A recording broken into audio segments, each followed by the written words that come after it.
with us as we show you the traits of a traditional war hero. I'm Grace. I'm Emily. I'm Bianca. And I'm Jackie.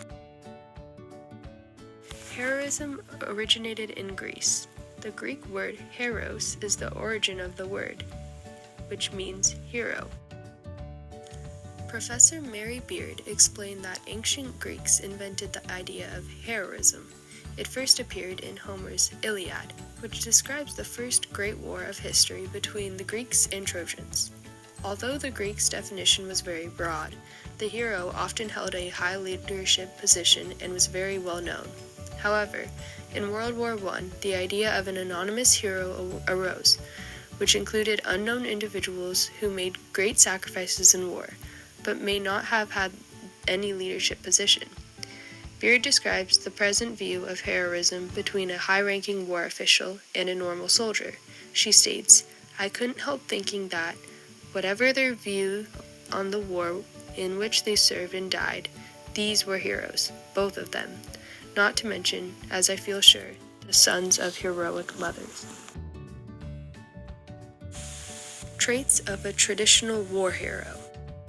A trait of a traditional war hero is sacrifice, and a poem that shows this trait is To La Costa, Going to Wars. In this poem, there was a quote that said, "I could not love thee, dear, so much loved I not honor more." This quote resembles sacrifice because it shows what he had to give up, and in this case, it was leaving his partner to go to war and fight for his country. And another poem that shows sacrifice is The Charge of the Light Brigade.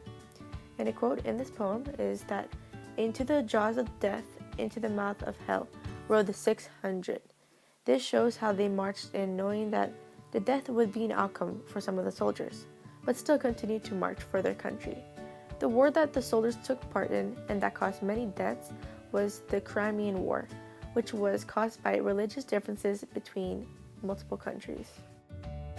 The Song of the Mud states, "The impertinent, the intrusive, the ambiguous, the unwelcome," and that references to the mud, and it talks about how excruciating the feeling and the weight the mud adds to the soldier through their long journey.